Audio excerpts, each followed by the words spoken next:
Secondly, I did not do the hiring of those people in that article. I don't think I even ever met any of those people.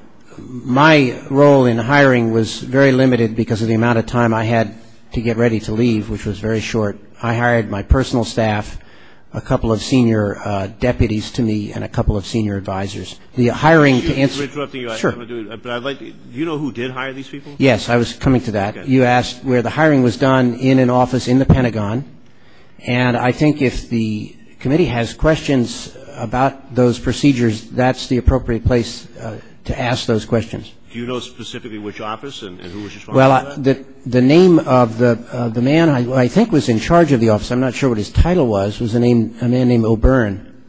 I don't know what his title was. I have to say, Congressman, that I know this article made the allegation these people were rewarded for their political loyalty or something. It has never been entirely clear to me what kind of a reward it is to send somebody to Baghdad, but perhaps somebody can enlighten me on that. Well, I think the article also wasn't obvious to the rest of us.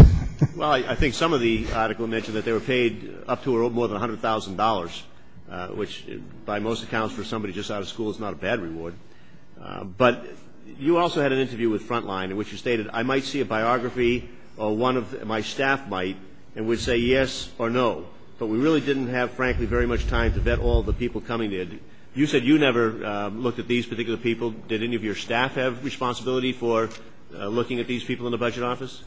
The hiring was done in Washington by the Pentagon. And you had nobody on your staff had a chance to look it over and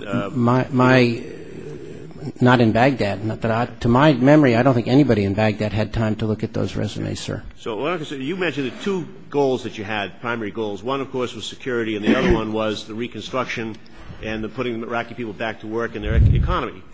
So in planning this whole situation, what I think you're telling me is that the Department of Defense would foist upon you individuals whom they had apparently hired and then put them in a position of this kind of extreme importance without your having any control over them?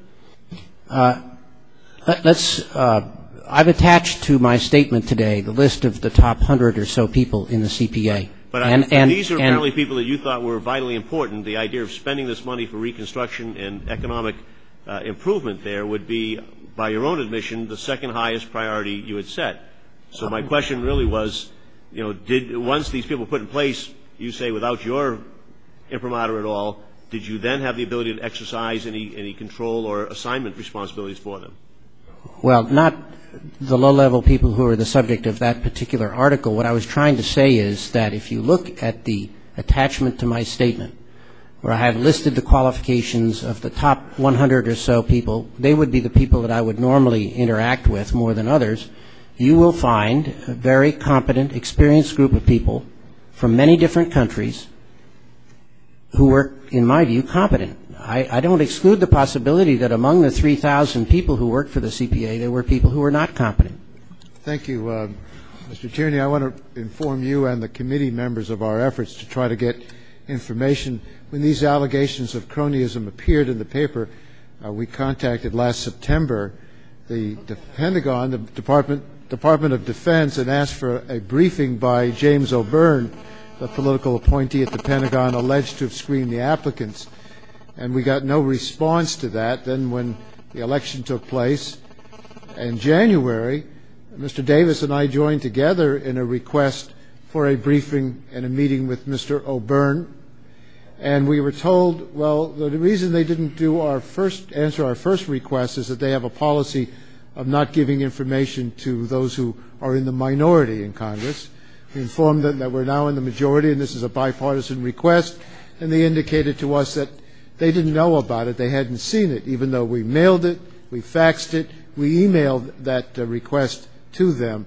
It just seems to me this is quite frankly an example of stonewalling on their part, and I would hope that we get the cooperation of the Department of Defense to at least let us ask questions, not in a hearing, but at a briefing from the person who was allegedly the one responsible for giving a litmus test and hiring political cronies rather than the very best people for the CPA.